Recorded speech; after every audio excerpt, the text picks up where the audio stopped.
거룩한 주일을 맞이하여 주님 앞에 나와 하나님께 영광의 예배를 드리는 여러분 위에 하나님의 축복이 함께 하시기를 주님의 이름으로 축원합니다. 말씀 듣는 가운데 주의 성령이 여러분의 심령을 주관하여 주셔서 마음의 근심, 걱정, 눈물, 한숨, 질고 질병 다 떠나가게 하여 주시고 참된 평안과 기쁨이 가득하기를 축복합니다. 할렐루야. 하나님이 최초로 아브라함을 부르신 장면이 창세기 12장에 기록되어져 있습니다. 창세기서는 성경 제일 처음에 나온 책으로서 1장부터 11장까지를 한 단원 둘로 나눌 수 있는데 1장부터 11장까지 한 부분 나누고 12장부터 50장까지 한 부분을 나눠서 12장부터는 그래서 족장사 이야기가 전개되어집니다. 히브리 민족 가운데 그 중에 하나님께서는 그 시대에 아브라함을 보시고 아브라함을 선택하셔서 그에게 말씀하십니다. 아브라함은 원래 그의 아버지 데라와 함께 갈대 우르에서 살고 있었습니다. 아브라함의 형편이 어떠했는지 또 어떤 신앙을 갖고 있었는지에 대해서는 성경이 말해주지 아니하면 우리는 예측하기는 참 어렵습니다. 먼저 아브라함의 그의 집, 가정, 식구들의 신앙이 과연 어떠했는가? 여호수아서 24장 2절 말씀에 의하면 이렇게 말씀합니다. 여호수아가 모든 백성에게 이르되 이스라엘의 하나님 여호와께서 이같이 말씀하시기를 옛적에 너희 조상들 곧 아브라함의 아버지의 나홀의 아버지 데라가 강 저쪽에 거주하여 다른 신들을 섬겼다. 강 저쪽에서 어떤 신? 다른 신을 섬겼다라는 겁니다. 이 말씀에 의하면 당시 아브라함의 집안은 다른 신을 섬긴 것은 분명합니다. 그렇다면 아브라함의 집안은 하나님을 전혀 몰랐을까? 그렇지 않을 것 같습니다. 신학자들에 간에 의견이 분분한데 힌트를 얻을 수 있는 구절이 또 한 군데 있는데 창세기서 31장 53절 말씀 보면 아브라함의 하나님, 나홀의 하나님, 그들의 조상의 하나님은 우리 사이에 판단하옵소서 하면서 계속 말씀합니다. 여기 보니까 그들의 조상의 하나님이라는 구절로 보건대 아브라함의 가정이 하나님을 전혀 알지 못했던 그런 가정은 아닐 것이다 라는 것을 또한 볼 수가 있는 것은 아니 분명히 하나님을 알고 있었다라고 볼 수가 있고 아니 아마 하나님을 섬기고 있었는지도 모릅니다. 하지만 성경은 그들이 하나님을 알고 하나님을 어느 정도 섬기는 동시에 또 다른 신들을 섬겼다고 말씀합니다. 바로 이런 상황에서 하나님께서는 아브라함에게 나타나셔서 그를 부르십니다. 그런데 놀랍게도 하나님이 아브라함을 부르신 이 장면 속에서 우리가 볼 수 있는 것은 하나님의 은혜가 아니고는 아브라함을 그렇게 부를 수가 있었겠는가 싶습니다. 어느 날 하나님이 아브라함 앞에 홀연히 나타났습니다. 그리고 그에게 말씀하시기를 복을 주시겠다고 말씀합니다. 아브라함의 삶에 의로워서 훌륭해서 믿음이 출중해서 복을 주시겠다고 한 건 아닙니다. 복음 말씀같이 아브라함의 아버지 데라와 함께 이방신들과 함께 섬겼던 사람입니다. 어느 날 난데없이 하나님께서 나타나셔서 아브라함을 선택하시고 부르시고 그를 사랑하십니다. 전혀 받을 자격이 없는 거죠. 뭐 이쁜 짓을 좀 한 게 있나요? 믿음 생활 그래도 하나님께 영광 돌리면서 제대로 한 게 있어요? 하나님께서 그에게 복을 주시겠다고 그를 부르시고 은혜 주시겠다고 그를 부르시고 그에게 말씀하십니다. 이것을 우리는 이렇게 얘기합니다. 하나님의 은혜구나. 우리에 대한 부부르심도 마찬가지입니다. 우리가 하나님을 택한 것도 아니고 우리가 다른 사람들보다 착해가지고 하나님 우리를 택하신 것도 아닙니다. 하나님의 은혜로 우리를 택하셨다라는 겁니다. 우리가 아직 죄인 되었을 때 그리스도가 우리를 위하여 죽으셨습니다. 아무 공로 없고 선한 행위도 없었지만 하나님이 어느 날 갑자기 오셔서 우리에게 복을 주신 것입니다. 아브라함은 이런 은혜, 하나님은 아브라함을 은혜로 택하시고 그 어떤 이유나 공로 없이 분명한 이런 약속을 했기를 12장 1절, 2절 또 3절 말씀 보면 여호와께서 아브라함에게 이르시되 너는 너의 고향과 친척과 아버지 집을 떠나 내가 내게 보여줄 땅으로 가라. 내가 너로 큰 민족을 이루고 내게 복을 주어 내 이름을 창대하게 하리니 내 이름을 창대하게 너는 복이 될지라 라는 겁니다. 보십시다. 하나님은 아브라함을 은혜로 부르시고 그에게 복을 주시는데 내가 너로 큰 민족이 되게 해주시겠다고, 내 이름이 창대하게 해주시겠다고, 너는 복이 되게 한다고, 복이 될지라고 뿐만 아니라 너를 축복하는 사람에게 내가 복을 내리고 너를 저주하는 사람에게 내가 저주하 내리겠다. 전폭적으로 하나님께서 그를 지지해 주시고 밀어주시고 확실하게 붙잡아 주시는 것, 이런 이상의 복이 아브라함에게 일방적으로 약속해 주시는 것을 우리는 이걸 보고 우리는 은혜라고 얘기합니다. 허물고 많고 죄 많은 우리들을 이 세상 많은 사람들 가운데 특별히 우리를 사랑해 주셔서 하나님의 자녀로 부르시고 우리가 잘나가지고 무슨 사랑받을 만한 이쁜 짓 한 만한 무슨 가치가 있고 뭐 훌륭해서가 전혀 아니고 하나님께서 우리에게 모든 것이 은혜로 우리를 부르시고 이 일 해보라고 우리에게 직분도 주시고 우리가 이 일 해보라고 우리에게 은혜 주시고 동행해 주시고 약속해 주시는 그 하나님, 본문이 우리에게 중요한 이유는 그 옛날 아브라함을 불러 아브라함을 통해서 복의 통로로 사용하셨으니 오늘도 우리를 복의 통로로 여전히 부르고 계신다는 겁니다. 그때 그 시대에 있었던 이 이야기가 하나의 기록으로 끝난 것이 아니라 오늘 이 시대에 살아가고 있는 우리들에게 주시고자 하시는 교훈, 오늘 이 시대에 우리들에게 주시고자 말씀하시고자 하시는 이 말씀이 단순히 아브라함에게 일어났던 사건으로 끝난 것이 아니라 이 말씀이 오늘 이 시대를 살아가고 있는 우리들을 향한 믿음으로 보여주신다는 겁니다. 그래서 이 사실을 깨달은 사도 베드로는 베드로전서 1장 3절 4절 말씀에서 이렇게 말씀합니다. 우리 주 예수 그리스도의 아버지 하나님을 찬송하리로다. 그의 많으신 긍휼대로 예수 그리스도를 죽은 자 가운데서 부활하게 하심으로 말미암아 우리를 거듭나게 하사 산 소망이 있게 하시며 썩지 않고 더럽지 않고 쇠하지 아니하는 유업을 있게 하시나니 곧 너희를 위하여 하늘에 간직한 것이라고 했습니다. 하나님은 그리스도 예수 안에서 우리를 택하셨고 지금도 여전히 우리를 복된 자리로 초대하고 계시다는 사실을 믿으시기 바랍니다. 하나님이 하늘에 간직해 놓은 이 놀라운 복을 우리가 이 땅에서 사는 동안 어떻게 누릴 수 있겠습니까? 우리 하나님께서 우리에게 간직해 놓은 이 귀한 축복을 이 땅에 살아가고 있는 우리들에게 어떻게 이 복을 누릴 수 있겠는가라는 겁니다.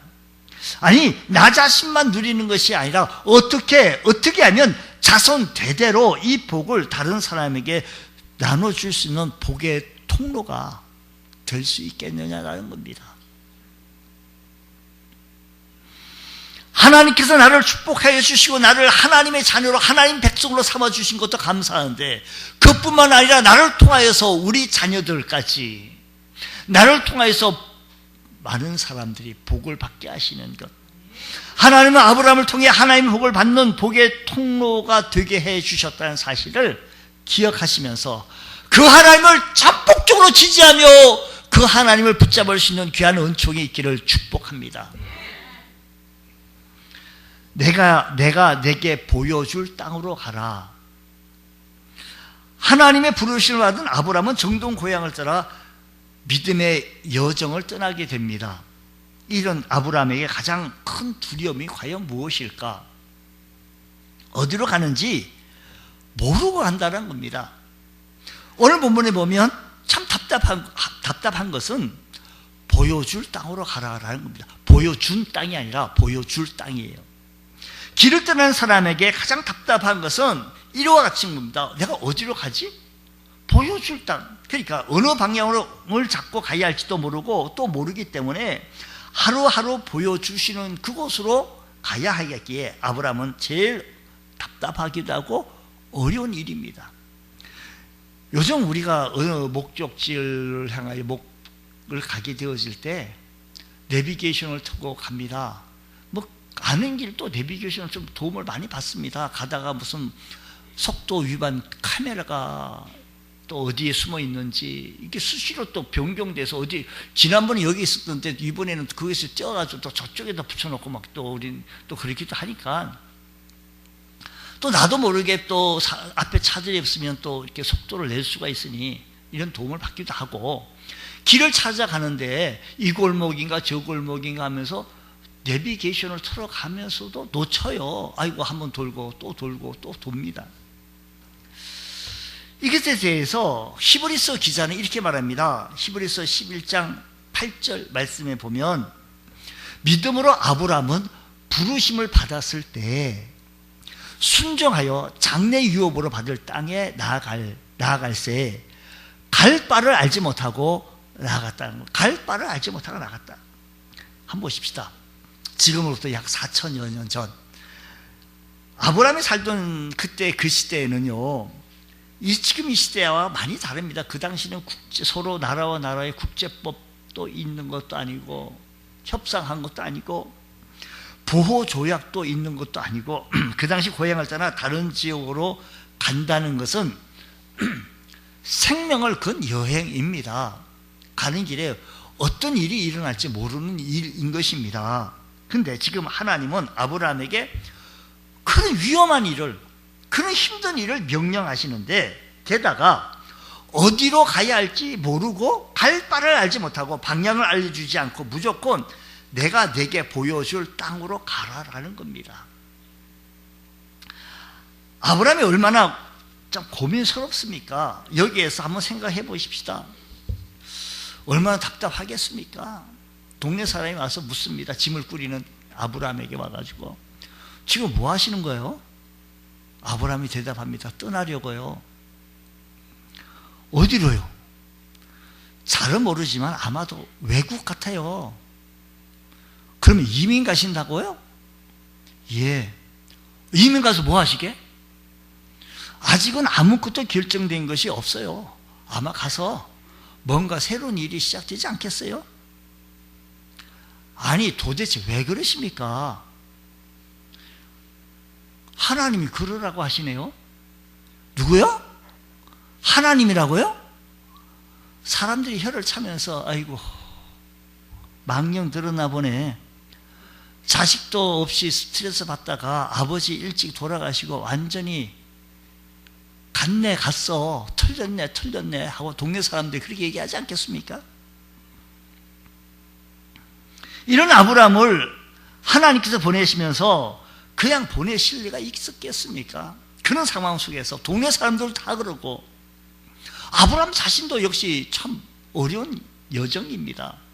또 자기가 살던 갈대아 우르라고 하는 그 도시가 좀 문화 시스템이 잘 되어져 있는 고고학자들은 그렇게 얘기해요.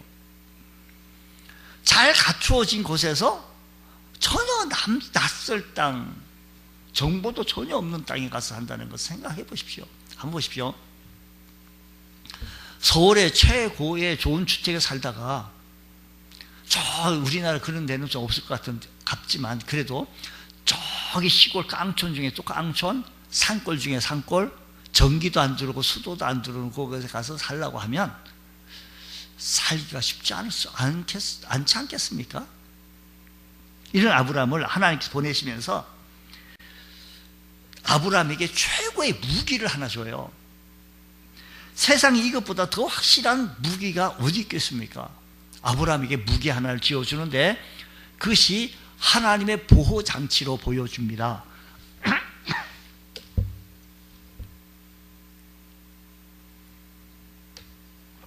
확실한 보호장치인데 역시 우리 하나님은 분명하신 하나님이십니다. 먼 길 떠나는 아브라함이 보여줄 땅에 가서 안착하게 되어졌을 때 하나님께서는 그 길을 떠나는 그 아브라함에게 약속 한 가지를 주시는데 3절 말씀 보면 너를 축복하는 자에게 내가 복을 내리고 너를 저주하는 자에게 내가 저주하겠다.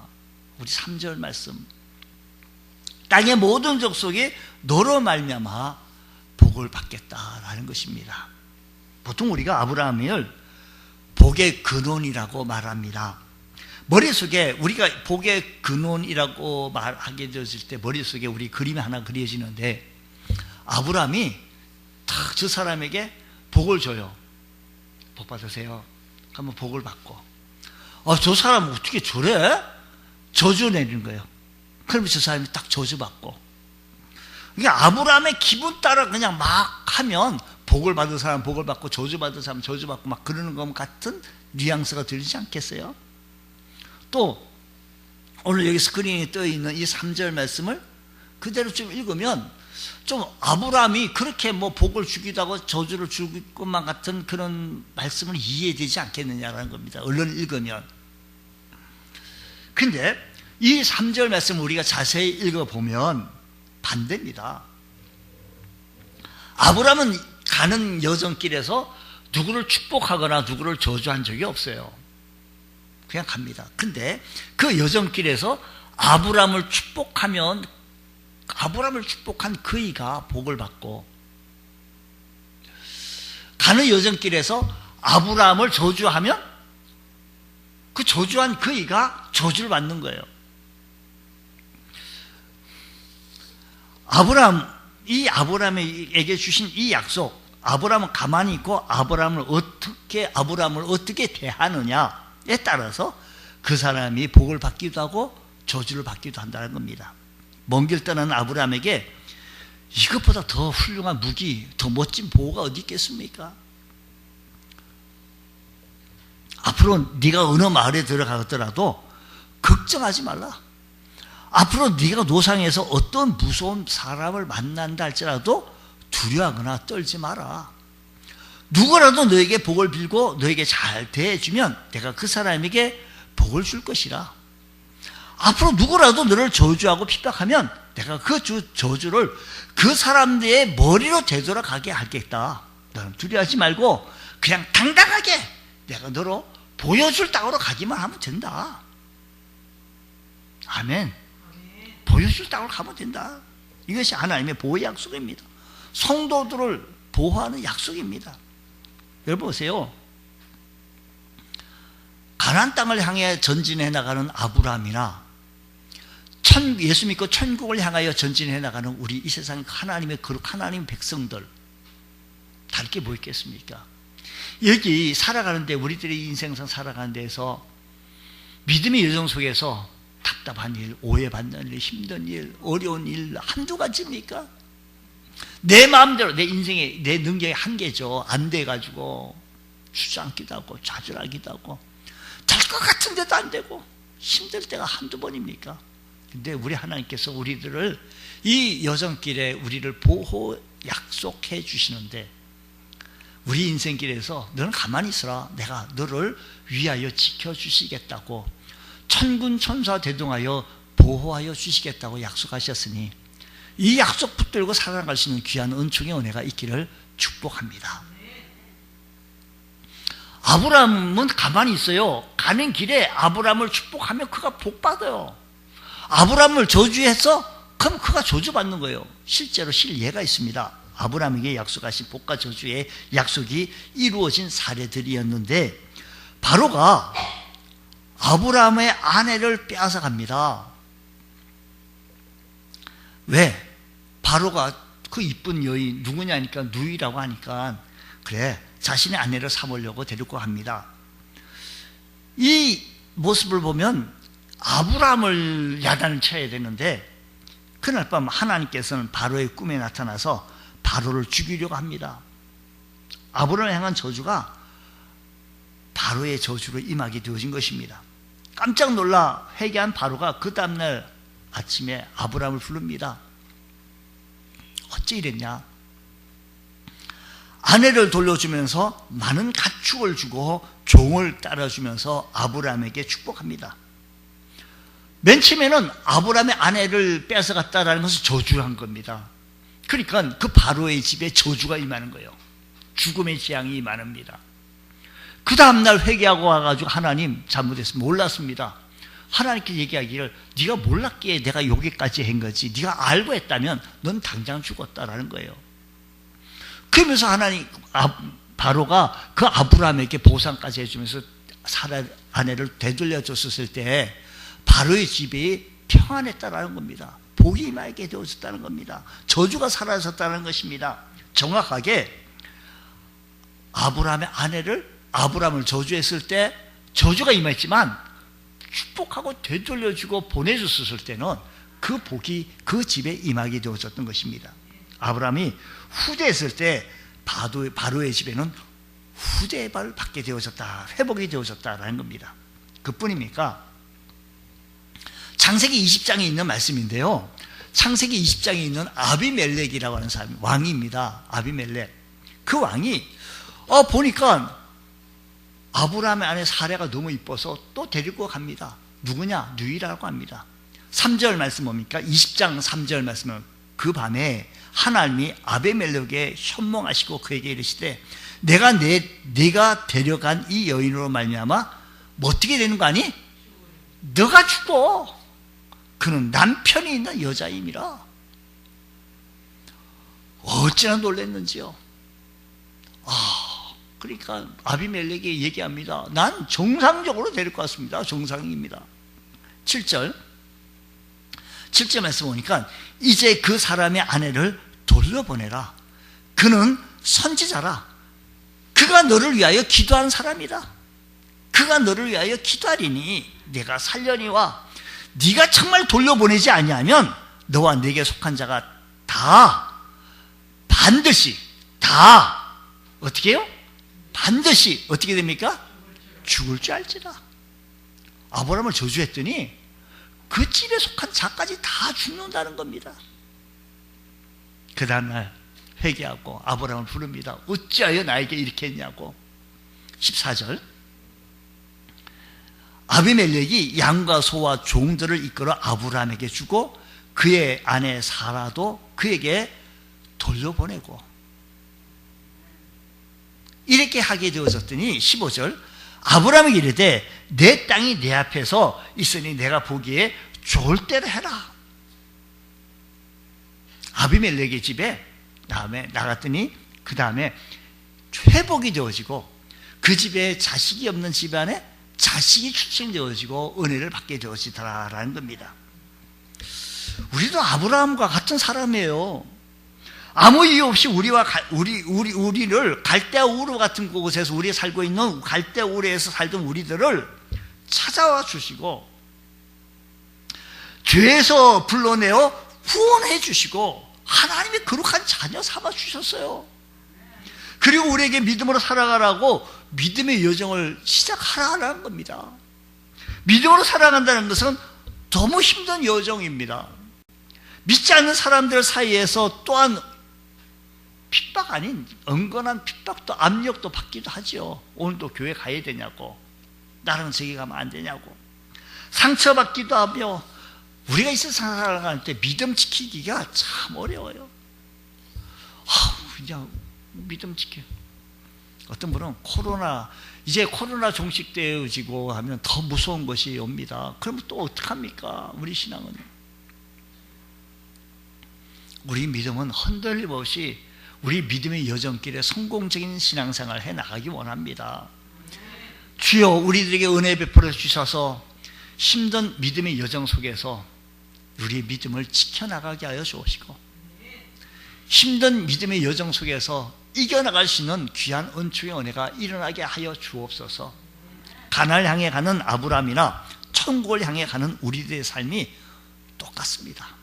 우리 성도들이 믿음의 여정에서 아브라함의 복을 받은 것처럼, 아브라함이 그렇게 복을 받았던 것처럼, 하나님이 그렇게 복을 받았던 것처럼 오늘 우리들도 그런 복을 받을 수 있는 귀한 은혜가 있기를 원합니다. 누구든지 오늘 나를 축복하면 그 복이 그 사람도 복을 받고, 누구든지 나를 저주하면 그 사람이 저주를 받고, 그 사람이 저주가 임하는 거예요. 여러분을 저주한 사람에게 여러분은 저주 안 받고 그 저주한 그 사람이 저주가 받는 거예요. 우리가 인생 살아가는데 여러분에게 축복하면 축복한 그 사람도 복을 받고 나도 복을 받고, 할렐루야. 또한 당연히 여러분 저주한 사람도 없이, 한 사람도 없어 그 저주가 여러분에게도 그 사람에게도 임하지 않는 그런 복을 다 받으시기를 축복합니다. 아브라함은 이처럼 하나님으로부터 최고의 은혜를 받았습니다. 갈 바를 알지 못하고 지시할 땅으로 가야 할 이런 불안한 아브라함에게, 답답한 이런 아브라함에게 걱정하지 마라. 어디를 가든지 누구를 만나든지 너는 걱정하지 말고 갈 길 가라라는 겁니다. 너를 축복하는 자는 복을 받을 것이고 너를 저주하는 자는 저주를 받을 것이라고, 이 약속을 내가 반드시 지키겠다고 이렇게 아브라함에게 언약을 맺어 주신 것이었습니다. 여러분, 모든 믿음의 여정에서 아브라함이 복을 받았던 것처럼 오늘 우리들도, 하나님의 거룩한 주의 백성들도 이런 복을 받아야 되겠사오니, 주여 우리들의 인생, 우리들의 신앙생활 속에서, 믿음의 여정 속에서도 이런 은혜가 일어나게 하여 주시옵소서. 여러분이 집을 이런 길을 가게 되었을 때 두세 사람이 저 멀리 서서 야 저 집사님 욕하지 말라. 그 욕을 하게 됐다간 그 욕을 우리가 다 먹는다. 저 권사님 저주하지 말라. 그 저주가 우리 집에 고스란히 다 온다. 저 집사님 그냥 축복만 해주라. 그러면 그 복이 우리 집에 그대로 임한다. 이런 복을 받으시기를 주의 이름으로 축복합니다. 이스라엘 백성들은요, 이 원리를 잘 알았습니다. 이스라엘 사람들은 하나님이 복을 주시고 하나님이 베푸신다는 방법을 잘 알았기 때문에 하나님이 사랑하시는 자를 축복하면 축복했지 저주를 절대 하지 않았습니다. 하나님이 사랑하신 것을 저주하면 그 저주가 내게 임한다는 것을 그들은 잘 알았기 때문에 지혜로운 하나님 백성들은 절대로 저주하지 않았다라는 겁니다. 다윗이 그 당시 사울 왕 임금을요, 많은 이유가 있는데도 절대 대적하지 않았어요. 왜요? 기름 부은 자 사울을 계속 축복하고 저주하지 않은 것은, 내가 저주했다가는 그게 그대로 내게 올 것이라고 생각받기 때문에 다윗은 어려움을 겪으면서도, 손해를 겪으면서, 아니 생명의 위협을 느껴가면서도 절대로 사울 왕을 저주하지 않았습니다. 오히려 복을 빌어줬습니다. 결국 하나님께서 다윗에게 복이 그렇게 지금까지 이스라엘 나라의 왕처럼, 국보처럼 아주 다윗을 그래서 이스라엘 나라의 국기를 봐도 다윗의 별이 그려져 있습니다. 다윗을 그렇게 높인다라는 것입니다. 이스라엘 사람들이 이런 사상이 사람뿐만 아니라 성전에도 있었습니다. 이스라엘 백성들은 성전이 있는 예루살렘을 늘 축복했어요. 늘 축복했습니다. 예루살렘을 바라보고도 축복하고, 시편 122편 6절 말씀 보면 이렇게 말씀합니다. 예루살렘을 위하여 평안을 구하라. 예루살렘을 사랑하는 자는 형통하리라. 시편 122편 6절 말씀입니다. 예루살렘을 사랑하는 자는 형통하리로다 라고 했습니다. 여기 이스라엘 사람들은 모두 이것을 잘 알았습니다. 그래서 성전이 눈에 보이는 곳에 살면 성전이 보일 때마다 성전을 향하여 복을 빌었어요. 성전이 눈에 보인다, 복을 빌었고, 그래서 성전이 눈에 보이는 곳에 살면서 성전을 향하여 복을 빌은 거예요. 보이지 않는 곳에서 먼 곳에 살 때에는 마음속에 성전을 그리워하면서 그 복을 빌었던 겁니다. 그러면 그들이 어디에 있든지 상관없이 하나님이 그들에게 복을 주셨어요. 이것을 잘 알았던 사람이 누구인가 하니 다니엘입니다. 다니엘. 2억마리 포로로 끌려와가지고 포로로 되어진 이 다니엘이 잡혀와 있으면서 어떻게 그 나라의 총리가 될 수 있었겠습니까? 요셉만 총리 된 것이 아니라 다니엘도 다른 나라 가서 총리 됐어요. 총리. 날마다 성전을 향해서 문을 열어놓고 하루에 3번씩 성전을 거류하면서 축복하는 기도를 드렸던 겁니다. 그것 때문에 하나님께서는 기도하는 다니엘이 서 있는 곳에 형통의 복을 내렸는데 그 땅 그곳에서 총리 되게 해주셨어요. 122편 6절 말씀 다시 한번 떼어주세요. 시편 122편 6절. 예루살렘을 위하여 평안을 구하라. 예루살렘을 사랑하는 자는 형통했는데 다니엘이 그 땅에서 형통한 거예요. 다니엘이 바라보며 축복했던 그 성전이 대단한 성전이라서 그런 게 아니에요. 어떻게 성전을 향하여 복을 비냐? 그 성전이 뭐라고?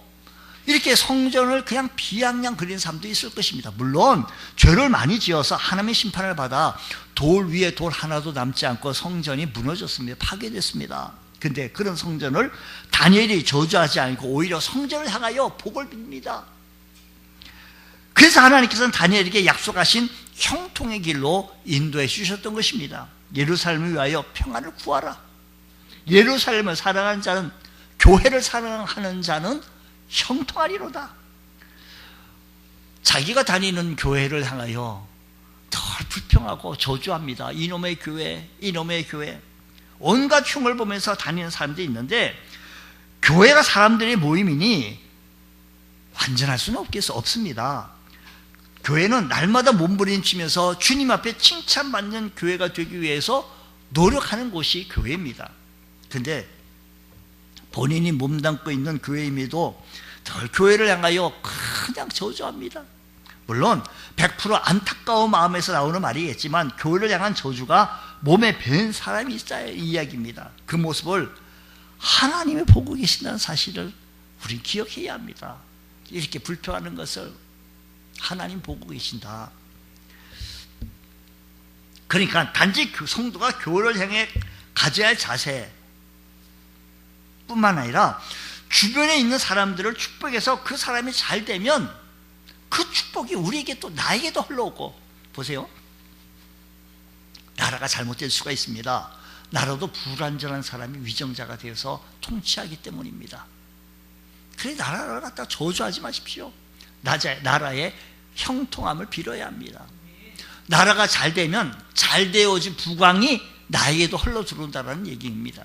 마찬가지로 저 사람이 잘 돼가지고 교회가 잘 돼가지고 나에게도 복을 받고 은혜 받는 귀한 사실을 기억해서 하나님의 사랑을 축복해서 그가 복을 받으면 그 복은 나에게도 자연스럽게 흘러오니, 그저 교회가 부흥하고 성장하는 교회의 공통점이 하나가 있는데, 그 교회는 뭐가 많은 거 아니? 엄지척이 많은 교회예요.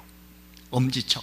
우리 교회 집사님이 최고, 우리 교회 집사님이 최고, 우리 교회 성도님 최고야, 최고. 늘 엄지척 하는 교회는 부흥하는 교회, 칭찬받고 축복만 하는 교회는 부흥하고 성장하고 사랑이 굴어 똘똘 뭉쳐진 거예요. 우리가 사랑이 띠로 똘똘 뭉쳐져서 하나님께 영광 돌릴 수 있는 믿음의 성도가 되어질 때 교회는 성장하게 되어진다는 겁니다. 교회 불완전하죠. 다 볼품없죠. 못생겼죠. 목사로 비롯해서 다 못났습니다. 하지만 그럼에도 불구하고 우리 교회 집사님, 우리 교회 권사님, 우리 교회 집사님, 장로님 그냥 사랑하고 형통을 빌 때 그 복이 우리에게 임하게 되어진다는 사실을 기억하시기 바랍니다. 교회가요, 아픈 모습은요, 금지척이 많은 교회는요 늘 아파요. 힘들어요. 아무개 때문이야, 너 때문이야, 너 때문이야, 너 때문이야. 금지척이 많은 사람, 그 교회는 깨져. 너무 차가워, 너무 냉랭해, 너무 아파, 힘들어, 상처투성이에요. 그러나 가면 못나서도 부족했더라도 다음에 더 잘해보자고 엄지척만 올리고, 못해도 한번 더 잘해보자고 엄지척만 올리면서 서로 칭찬하고 위로하고 격려하고 박수칠 때 하나님의 은혜가 충만히 임한다는 사실을 기억하시면서 서로 위로하고 격려하고 엄지척 나눌 수 있는 복된 은혜가 있기를 주의는 축복합니다. 이게 축복의 통로로 나가는 길입니다. 축복의 통로로 나가는 길에는요, 우리가 살아갈 때 하나님 말씀대로 순종하려고 애를 써야 합니다. 하나님 말씀대로 순종해요. 오늘 말씀 못 드려도 4절 말씀드려도 아브라함은 하나님 말씀 따라갔다 그랬어요. 하나님 말씀 따라갔다. 하나님 말씀 따라갔다는 건 순종하면 나갔다는 겁니다. 하나님 은혜를 받는 믿음의 권속들은요, 주님 엄지척하며 내 교회라고 우리 내 집이라고 사랑하고 섬기면서 하나님 말씀 우리 같이 순종해보자고, 하나님 말씀 같이 붙들어 보자고, 내게 이런 은혜를, 이 말씀을 내게 주었다고, 이 말씀 붙들고 우리 함께 같이 한번 살아보자고 서로 은혜를 나누면서 간증하게 되었을 때 하늘의 별처럼 아름답게 빛나게 되어지는 역사가 일어나게 되어질 줄로 믿습니다. 하나님을 향한 마음이, 하나님을 향한 밑바닥에 하나님에 대한 의심이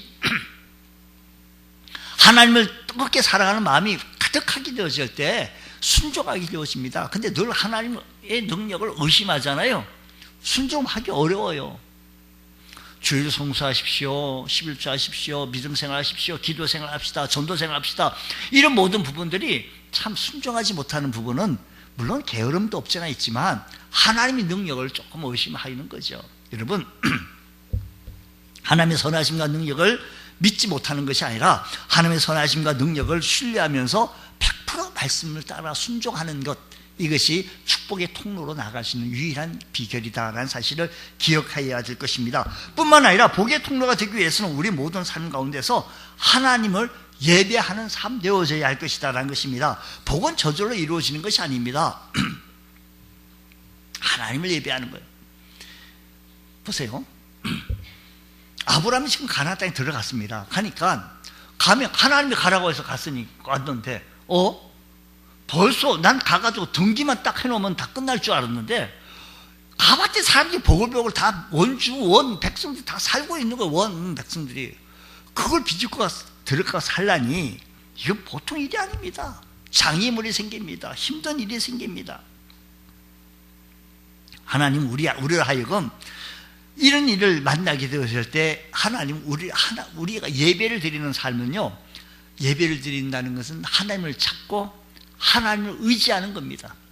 오늘도 우리가 하나님을 찾고 의지하는 삶의 모습을 통해서 순종하며 나가는 우리들의 삶의 모습을 통해서 우리들의 삶을 통하여 하나님께 영광이 되어지게 하시고 축복을 줄 수 있는 귀한 은총의 은혜가 일어나기를 축복합니다. 주님, 하나님께 단을 쌓고 하나님의 이름을 부른다는 것은 하나님을 의지하는 모습, 하나님을 의지하는 자의 모습이오니 하나님 우리가 이 세상 살아갈 때 하나님을 의지하는 모습을 보여지게 하여 주시고 하나님 능력을 붙잡았을 때 다른 사람이 나에게 축복하잖아요. 그러면 하나님이 그에게 복을 내리는 거예요. 저 사람이 나를 저주하면 그 사람이 저주받는 거예요. 왜요? 하나님의 말씀 따라 갔고 하나님께 하나님의 능력을, 아브라함은요 죽은 자도 살릴 줄 알고 믿는 믿음, 하나님의 능력, 하나님의 선하신 능력을 믿었습니다. 그러니 독자 이삭까지도 하나님 앞에 바칠 수 있는 그런 믿음의 역사가 일어나서 우리는 그를 향하여 믿음의 조상이라고, 아버지라고 부르게 되어진 겁니다. 이 사실을 기억하시면서 주님, 복된 길로 달려가기 원하오니 주님, 제가 하나님 은혜로 살겠습니다. 날마다 하나님을 전적으로 신뢰하면서 순종의 삶을 살겠습니다. 그리고 제 앞에 있는 수많은 장애물도 제 힘으로 건널 수 없음을 알고 날마다 하나님을 예배하며 하나님을 찬양하며 하나님 앞에 나아가 주의 이름을 높이겠습니다. 주님을 부르겠습니다. 이 모든 것을 하나님 앞에 실천함으로 하늘에 쌓아놓으신 복의 근원, 복의 통로가 되어지는 귀한 은총이 우리에게도 일어나게 하여 주시옵소서.